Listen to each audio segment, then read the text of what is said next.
Welcome to Falling Through the Cracks. Feel alive and thrive with Dr. Rebecca Risk. Do you ever feel that even though nothing seems seriously wrong and you pass all the medical tests, that you still feel that your health, pain, and fatigue are completely out of control? It doesn't have to be that way. Listen to the tips and suggestions given on our program today and take back control of your health. Now, here is Dr. Rebecca Risk. Hi, everybody. Welcome to the show. Today we're speaking with Andrea Brandt. She has over 35 years of clinical experience as a renowned psychotherapist, speaker, and author. We're discussing her newest book, Mindful Aging, Embracing Your Life After 50 to Find Fulfillment, Purpose, and Joy. Andrea, welcome to the show. Oh, well, it's a pleasure to be here, Rebecca. And so what inspired you to write this book? Well, I grew up in a very matriarchal family where I had a mother and a grandmother who kind of thrived and were active and produced well into their 90s. Excuse me. And they never complained about age. They just kept putting one foot in front of the other. My mother lost her eyesight at the age of 67 in 1977, and took like 9 months off and went back to her business and worked for another 5 or 8 years. And my grandmother, God love her, was divorced my grandfather when she was in her late 60s, early 70s, remarried and got a second divorce at the age of 92. And when I said, Grandma, what did you do that for? I mean, that sounded crazy to me. She said, he was holding me back. And she had another 6 years of doing what she wanted to do and accomplishing what she wanted to accomplish. And I found all of that fascinating, especially if you place it next to how society deals with aging people today. I mean, it must have been going on back then, but it certainly didn't stop these two women. Well, and I think, times are changing a little bit, but I was brought up in a similar way. My mom always embraced where she embraces where she is, and her retirement is way more full and more active than she was. She prepared for this. She was excited for this. This is where she actually fulfilled all the dreams that she had, instead of, I hear some people, they retire and then they don't know what to do because they're not working and they're kind of lost, which is great. This is what you're approaching in your book of so that we don't feel that way, so that our retirement is like my mom's, where it's full of everything that she really wants to have in her life. Yeah, it's an opportunity of a lifetime. We can grow happier, more confident, more loving, and more engaged. At the same time, we're growing older. And society kind of perceives older people as irrelevant, non-entities. My husband says, when somebody says, young fellow, he feels like he's old, or women don't like the word ma'am. They feel like they're over the hill. And I see us as at the top of the mountain. Well, I agree. There's you talk in your book about how other cultures perceive age, which is a lot different than how it is in North America. And can you just touch on that a little bit for us? Yeah, I mean, the Chinese and Korean people see 80. The number 8 is very important to them. They see 80 as a huge celebration. And they have parties and everything like that. And the what's the other? I'm trying to think of the African people see their elders as high priestess or priests. I don't mean religiously, but they're acknowledging the wisdom and experience that they have. Wisdom. You're absolutely right. And it's the Asian cultures, the African cultures, and the Indian cultures. Well, and I've seen this a lot in other cultures, like, in a lot of European cultures where people, they still live with their parents, and they're acknowledging that relationship more than what we're seeing in North America, where it's sometimes viewed as a burden. Right. If I'm, oh, my parents are old and now I gotta look after them, or I gotta find somebody or deal with that. And instead of it being a community event like it is in some places, it's a burden to us. Even though these are people that sacrifice some of their life to look after us as well. Yes, absolutely. And that's not how we do it here. So how do most people feel as they're aging? I mean, I think we all know this, but I'd like to touch on a little bit about what the common reaction is as we reach certain ages, which I think is different for everybody. We all kind of have these scary ages. It's joked about. It's joked about, right? Yeah, it's people kind of get it when they begin losing people. Sometimes they lose people that are much younger, and they're just unfortunate deaths. And some people are demoted at their jobs or offered a package to leave. So they see certain things, or they see their eyesight failing, or something allows them to see that this is the last chapter. And so, I mean, what is it in us that's viewing it as that way? Because, if like your family lived to their 90s, my grandma lived to be 104, but some people are scared at 50, which is actually we've got 50 years left. That's a lot of time. So what is it that makes us so afraid of this? Well, people are really afraid of death. I once read many years ago, Joyce McDougall was a famous analyst in France, Paris, and she wrote a book. I forget what the name of the book was at this point, but in it she gave a very interesting statistic, and this is back in the 70s, that people spend 98% of their time avoiding mortality. So mindfulness wasn't even a concept back then. So if people are spending, by distracting themselves with addictions or whatever she was referring to, people were spending so much time avoiding, they couldn't focus on what they wanted for their life. They were busy avoiding the inevitable. That the inevitable meaning that none of us are going to live forever, and what this book addresses is, this is true, but what are you going to do with the time you have? Well, I think so. I mean, if we spend all that time being afraid, we're not enjoying the time that we have. Exactly.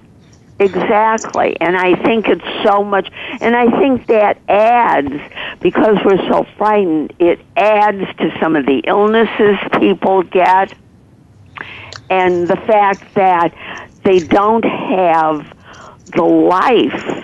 I think people are living longer and healthier, and in my book I call it the longevity bonus. In other words, this time is for you. Perhaps you've had a job and raised a family, or maybe you've done both and had to cater to other people. But now the time is for you. And I'm not suggesting that people abandon their parents and not help in caretaking. But what I am saying is don't abandon yourself either. Well, and that's a balance as well, of which I think we all struggle with. I don't think it depends on our age, of our responsibilities and ourselves. And that I think that's a not just an over 50 issue. No, not at all. So in your book, you talk about being realistic. What does that mean? Well, realistic, I talk about it as realistic positivity. Realistic is being, seeing what is, not being Pollyanna. It's striving to see the totality of what is, not just focused on, our built-in negativity bias, not looking at just the negative, or as I said, Pollyannas look at just the positive, but looking at both sides of the coin, and then choose how we want to respond. And when we do this, we're much more able to expand beyond the limited view of our fear and see a brighter picture that has more possibility. The positivity aspect of this is sometimes defined as a way of viewing life that focuses on what gives us more pleasant emotions. I want us to focus, if we're going to be realistic and see both sides, I want us to focus on what we really want and what will bring us love, what we would love to have in our life, what vision we would love to have, purely for the sake of having it. Well, and by Pollyanna, you mean just sort of being positive, but not really addressing what's there, just sort of, so just to pretend that it's, everything's happy-go-lucky and that kind of thing. Coming up rosy. Yeah. Okay. We've addressed that sort of thought before on this show, just briefly. But it's from my understanding, it won't get you to an end point because you're not dealing with any of the emotions that are bothering you. I mean, it's okay to have negative emotions as long as we're dealing with them properly. Yes, absolutely. You need to acknowledge them. Okay, so we're going to be back shortly. We're talking today with Andrea Brandt, and we're discussing her book, Mindful Aging, Embracing Your Life After 50 to Find Fulfillment, Purpose, and Joy. We'll be back shortly.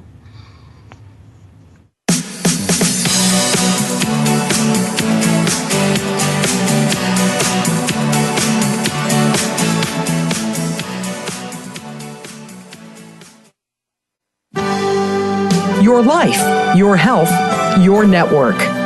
You're listening to Voice America Health and Wellness. The largest syndicated alternative health talk program has come to the Voice America Network. The Dr. Bob Martin Show is the program that will answer your health questions and help you to heal your own body of many different ailments. Each week, you'll hear the answers that Dr. Bob gives to his callers that help them to be their own doctor most of the time. We'll also discuss developments on the healthcare front and what you need to do to keep your body in top form. The Dr. Bob Martin Show airs Wednesday mornings at 9 a.m. Eastern, 6 a.m. Pacific on Voice America Health and Wellness. The Voice America Live Events channel is here now to showcase your corporate, individual, or organization's live event. Visit voiceamerica.com/live events to to see all of our past live events and find out more. Whether it's a multi-day conference, special speaker, or single-day event, we've got everything to make your event a success. We can do a few hours or a few days. For more information about taking your event to the next level, call Jeff Spinard at 480-294-6417 or email info@voiceamerica.com. Again, that's Jeff Spinard at 480-294-6417 or send us an email to info@voiceamerica.com.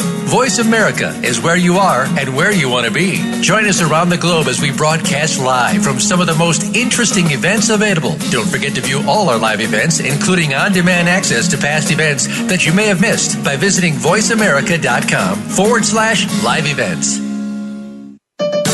Your life, your health, your network. You're listening to Voice America Health and Wellness.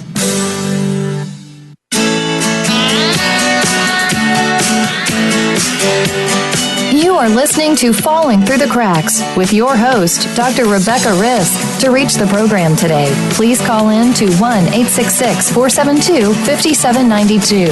Again, that's 1-866-472-5792. You may also send an email directly to Dr. Risk. The email address is anantacalgary@gmail.com. Now, back to Falling Through the Cracks. Feel alive and thrive. Hi, everybody. Welcome back. Today we're speaking with Andrea Brandt. We're discussing her book, Mindful Aging, Embracing Your Life After 50 to Find Fulfillment, Purpose, and Joy. So, Andrea, we talked about realistic positivity before the break and just kind of assessing things the way that we want it to be. But how can people approach this? I think it might be hard for some people, to even realize that things aren't the way that they want. So how can we go about realizing that we're not living the life that's bringing us that fulfillment and joy? I think a lot of people get into habitual patterns of behavior, which is why I think mindfulness is so important, because it just breaks those habitual patterns. So we need to be flexible and open and to change and create. If we can begin a practice of mindfulness, which I can explain, if we can begin a practice of mindfulness, then we can make room for new behaviors and new questions and ask ourselves if we're living a life of fulfillment, purpose, and joy. So we also have to know one thing that's really important. We're all uncomfortable with change, right? But there is no change without discomfort.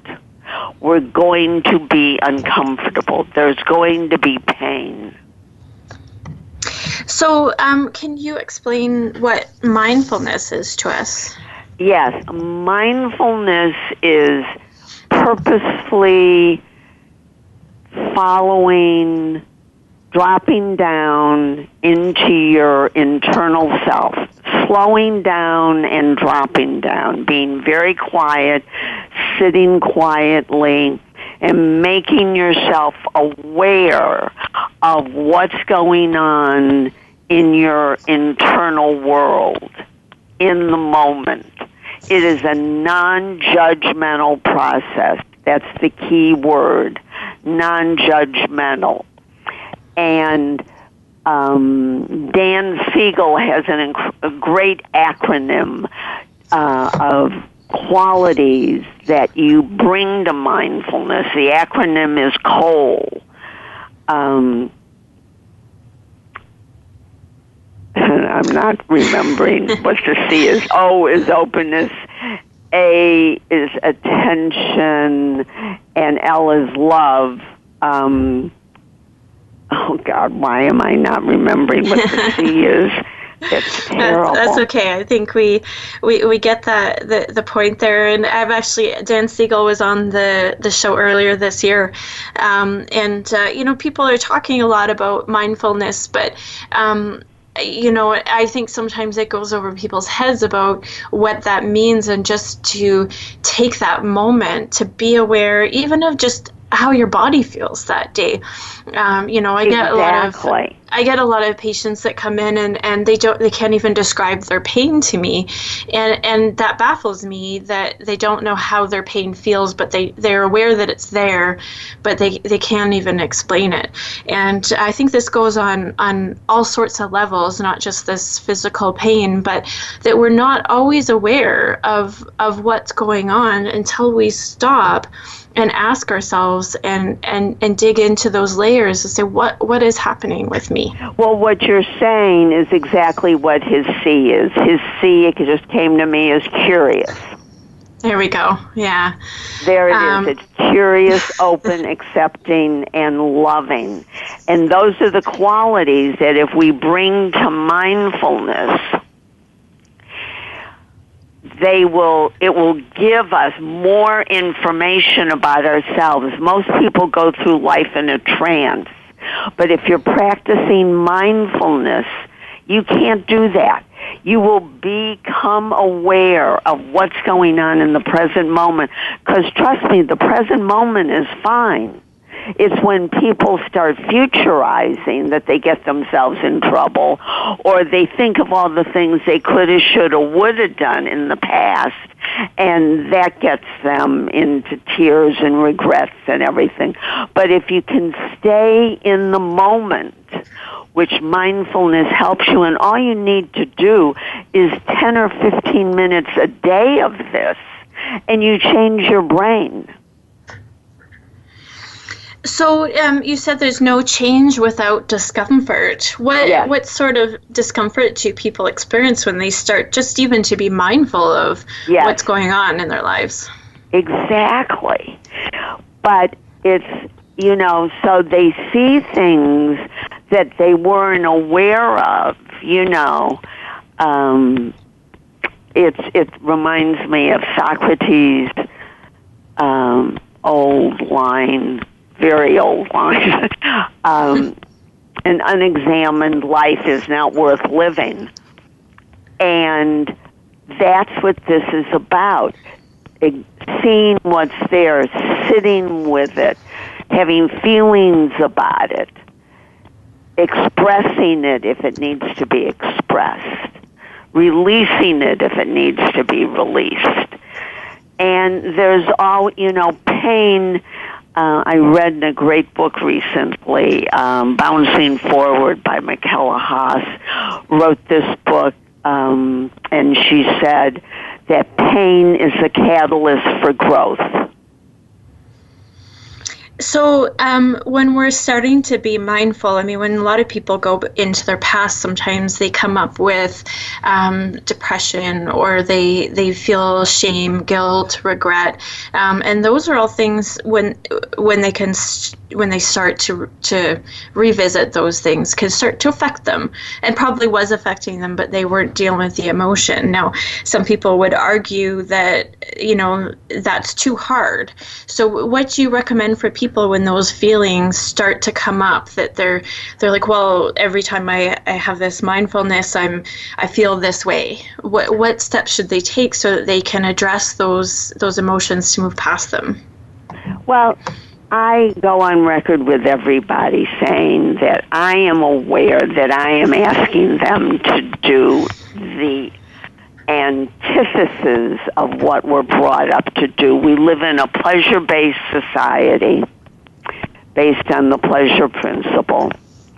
And it says if it doesn't feel good, get rid of it. I don't care how you do it. Go shopping, exercise, get on the computer, start drinking.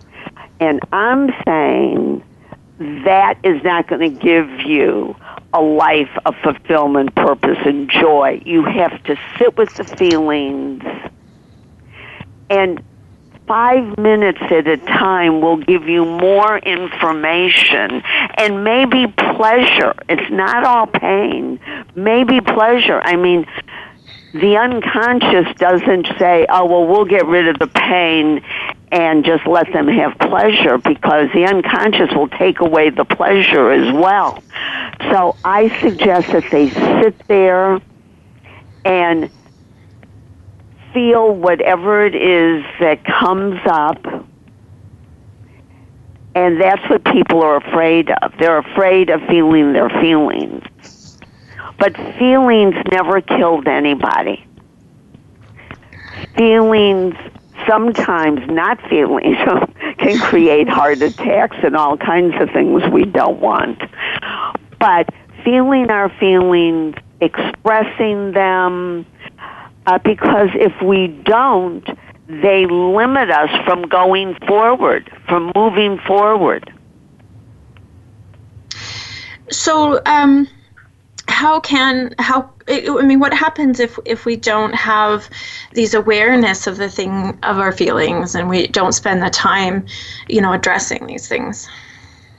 Well, what happens is people find themselves doing the same things over and over again. Perhaps, they're getting diseases. The important thing is to not deny. Denial, suppression, and repression are the things that get us in trouble. And what were you going to say? No, you go ahead. Okay. That maybe there's a trauma from their past life that is affecting them. And when people have traumas, they act themselves out in the here and now as though they're still happening, because trauma is in the body and it repeats itself over and over again unless it's dealt with. So sometimes people past childhood wounds or traumas, they don't get to see all the options that they have. They really limit themselves. And so, I might back off if somebody is resistant to doing it. I'll back off and I'll go back to the story. But maybe I see a symptom, maybe I see someone clenching their hands, and so maybe I'll go to the symptom, because the symptom sometimes tells a better story than the story. So I know there's a lot of discussion about how a lot of our behavior and patterns are shaped, as children, and sometimes it's not a huge trauma and we don't even recognize why we're feeling a certain way. We were maybe taught, men are often taught, stuff your feelings down, you're tough, and do this. So is there sometimes, there can be a trauma, obviously, that we're just not dealing with, but is there something on what can almost seem like a more superficial level that is actually affecting how we're moving forward or stopping us from moving forward? Or not, yes. Yeah. Oh, yeah, people get beliefs. Families give their children beliefs like the world is a dangerous place, that something has to be done this way and not that way. I know people who've grown up in homes where if you didn't think exactly how the parent thought, you were wrong. So they have black and white thinking, and they have perfectionistic thinking. Those are very self-limiting beliefs that don't allow people to move forward, because there's no such thing as perfection, Rebecca. If we go along the line of perfection, we're only going to see flaws, things we have to make perfect. So we're in like the rat in the maze, just going around in a circle trying to redo what isn't right. But that's not driving us forward. So the perfection is an interesting word to come up here. the perfection is an interesting word. I think that that's something that most people are striving for, to be that perfect daughter, to be the perfect person, the perfect partner, the perfect mother. And and then they're losing that perfect self because they're so worn thin on trying to do everything for other people because everything has to be so perfect. Right, and there's no such thing as perfection, and you can strive for excellence. You can be the best person you can be, but there is no such thing as perfection. So, that comes back to that balance that we talked about earlier that, I think we can approach this before we're 50, of balancing our lives so that we're meeting our commitments or maybe paring down our commitments because we have too many, and being true to ourselves as well. Yes, being true to ourselves. This is our time, and so we have to work really hard on becoming our authentic self and getting rid of that self-talk. That you should be doing this or you should be doing that because somebody else thinks you should. Or that we think we should. Or, now they've become our beliefs, yes.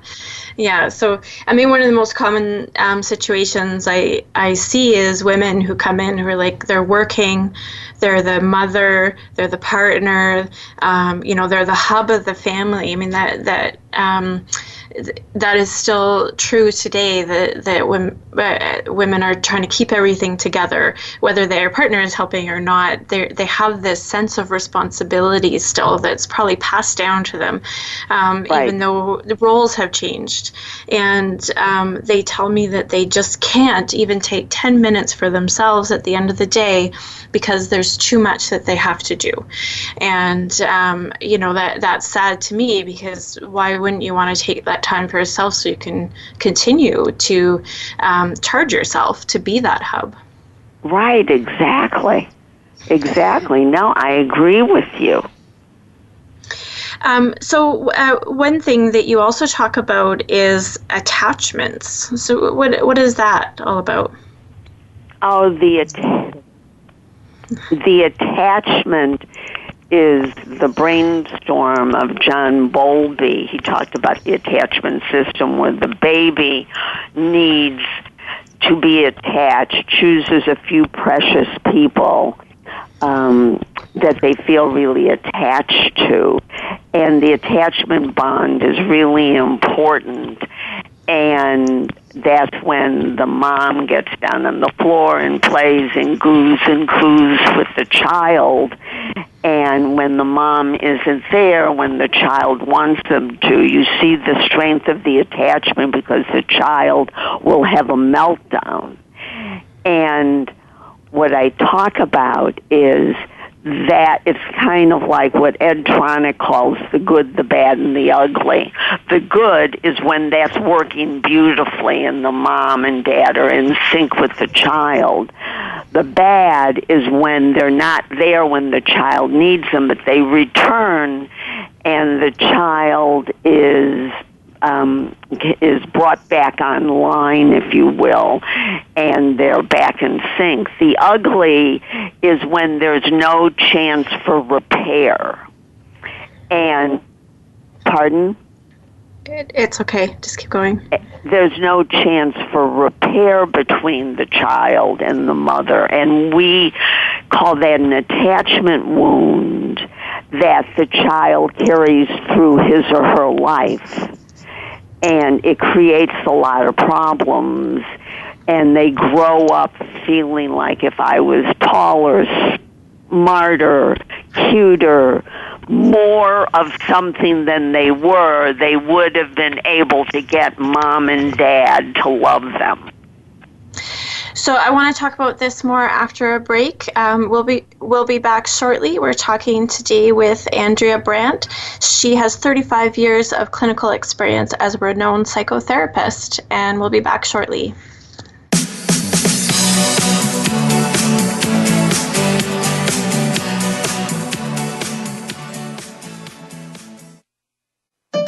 Opinions, options, answers. You're listening to Voice America Health and Wellness.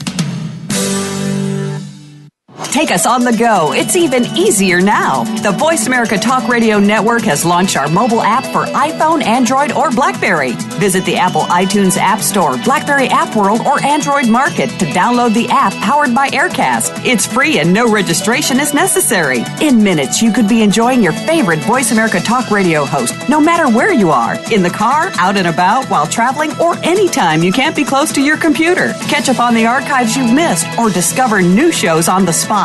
Search Voice America at your favorite app store. What causes us to be sick? We're not talking about the actual illness or the scientific cause of illnesses. We're talking about your body and health. Listen for the healing whisper of return to peace.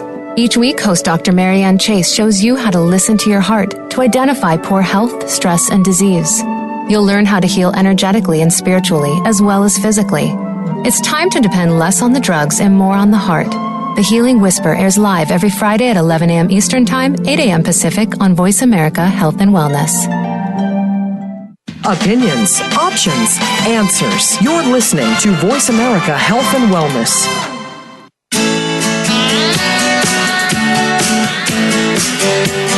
You are listening to Falling Through the Cracks with your host, Dr. Rebecca Risk. To reach the program today, please call in to 1-866-472-5792. Again, that's 1-866-472-5792. You may also send an email directly to Dr. Risk. The email address is anantacalgary@gmail.com. Now, back to Falling Through the Cracks. Feel alive and thrive. Hi, everybody. Welcome back. Today we're speaking with Andrea Brandt, and we're discussing her book, Mindful Aging, Embracing Your Life After 50 to Find Fulfillment, Purpose, and Joy. So, Andrea, as we get older, one thing that can really get in the way for people is loss, because of course as we get older we do lose people, whether they're passing on or they're just things are changing, right? You know, our lives are changing, someone moves away. And I know that can be really, really hard on a lot of people to even find their own fulfillment because they're dealing with the loss of a parent, a loved one, etc. How can we deal with that loss? Okay, it is very, very hard, and it's very sad. And what makes it hard for people is it brings, especially if it's a peer, it brings them front and center with their own mortality and the potential loss of others. But we need to grieve it and take as much time as we need to do so, which allows us to be vulnerable. We need to ask for help. The vulnerability, if we allow ourselves to express it, will make us stronger.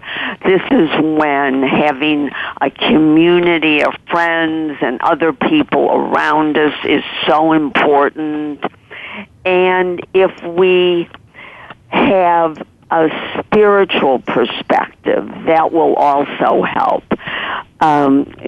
Religion and spirituality, whatever it means for people, can offer a lot of comfort when you lose people.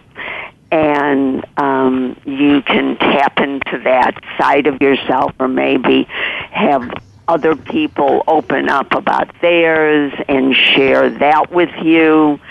But the social engagement has to be balanced with time for yourself.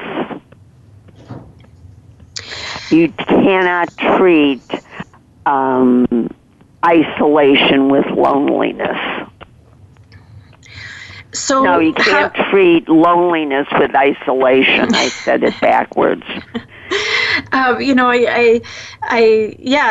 That does make sense. But I think as we get older, a lot of people find it hard to make those connections. How can we approach that when we're feeling, lonely and isolated, and our lives aren't the same as they were? How can somebody reach out and either change relationships or make new ones? Well, in my book, I give all kinds of strategies for meeting people, for becoming the kind of friend you want and you'd like to be, and changing. Some relationships might need work, and that you need to nourish them and enrich them as you grow older. And you also need to continuously rebuild the circle, as connections drop away, as we're talking about, the losses. But there are ways of meeting people and taking classes, joining a spiritual group, relationships with children and dependents sometimes can be counted on, sometimes not, because they've got their own life. So you really need to forge healthy connections with others and keep in contact. It's like creating emotional safety.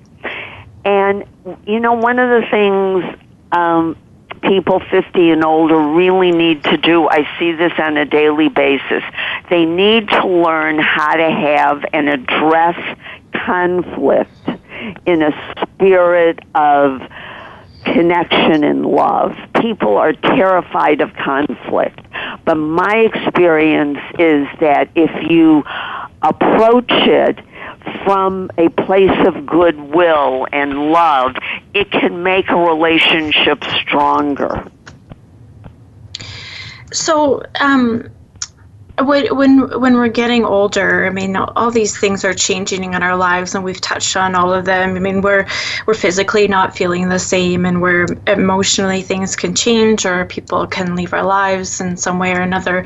How can we find a way to embrace these changes instead of resisting them, the way that your grandmother did, of like, she's 90 and she's going, he's holding me back. How can we, most people would be like, oh, well, I'm 90 anyway, right?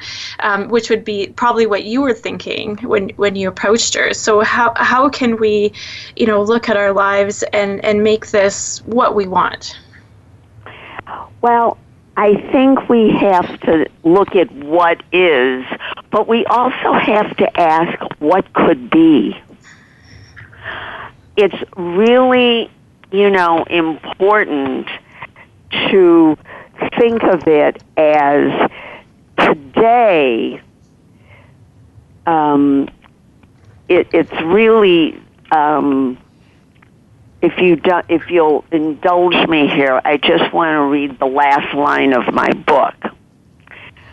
The present is where we can make a difference. The future is always filled with possibility. And we create a tomorrow we love by what we intend, believe, and do today. And if we use that as a guidepost, I believe that we can take action and grieve our losses while still having a life. I think that's powerful for anybody, whether they're 50 or over or younger. I mean, it's often that these losses or setbacks can get in the way and actually paralyze people from what I see. They can't move forward because they're so afraid. Right. And that fear sometimes is either unrealistic or it's founded, but all they have to do is let go of that fear. And anybody on the outside can see is like, you just need to step forward and it will change. But I find it's that fear of that people are holding on to that somehow. Maybe it's comfortable, or, well, I guess it is. What they know. Yeah, it's what we know. it's Susan Forward wrote a book a long time ago in the 80s. It said, feel the fear and do it anyway. Mm-hmm. And that's where there's no change without discomfort comes in. There's going to be discomfort. None of us can avoid it. And what helps us is if we can be flexible and open and kind to ourselves. We need to have self-compassion. It's not easy. This time of life is not easy, but we don't need to make it more difficult by resisting through fear. Mm-hmm. Well, the fear, the resisting through fear, that's a good way to put it. And we can be stuck in that for 50 years, Oh, God, yes. Without those changes. I like that you said self-compassion. I think that nobody's hardest on ourselves than we are. Right. And that most of the time forgiveness actually needs to come from ourselves because of how mean we are to ourselves. Yeah, we need self-forgiveness. Yeah. I find a lot of people, in conversations with them, it's either because they don't trust themselves, they don't believe they can do it themselves, especially with that fear, they don't trust that they can move forward past it. And right. They've created that a block somehow to get their minds around it. And, another thing that I think is really helpful to people and where you meet people is if you start taking care of yourself, eating well, sleeping. There are all kinds of articles lately about how important sleep is and exercising. So if you go to the gym, you meet a lot of people 50 and over. And you're also taking care of your body and your mind. That's a good point. I mean, it's taking care of every aspect of yourself so that you can, be the best that you can be. Right. So, and, people also forget this, but they can be mentors. You don't have to get paid, but what you get back from mentoring someone is such a sense of mastery and good feelings about yourself. I mean, you've got so much to give and to offer. I definitely agree with that. If somebody's listening and they realize whether they're 50 or over or younger and they want to make these changes so they are living their life with the purpose, joy, and fulfillment that they want, what do you recommend as just their first step to make those changes? Well, the first step is to just, I think people need to practice some mindfulness. So there's all kinds of books out there on mindfulness with exercises in them. There's groups, a mindful group. In California, we have what it's called Insight LA, and they run classes, and they teach you how to be mindful. And that would be a first step that's not invasive, it's not even scary, except if there's stuff that comes up. well, and if you're part of a group or some sort of course that's helping you with that, you'll have the teachers and the tools to deal with those stuff when they come up instead of doing it on your own. Yeah, and they're available, and they're all compassionate. So is there any way that somebody can get a hold of you or your book if they have any more questions? Sure, they can go to Amazon. They can get in touch with me at A Brandt PhD at abrandtherapy.com. There's only one T at the end. And or my website, which is just A Brandt Therapy. Oh, perfect. Therapy, yeah. I want to thank you so much for joining me today. This was a great show. Well, thank you, Rebecca. It was a pleasure to talk with you. Your questions and the conversation was very inspiring. Well, thank you so much. And I want to thank everybody for listening. Today we were talking with Andrea Brandt. We were discussing her book, Mindful Aging, Embracing Your Life After 50 to Find Fulfillment, Purpose, and Joy. But I think if you're under 50, you can still embrace a lot of what she's talking about. So thank you so much for listening. Be sure to make today a great day.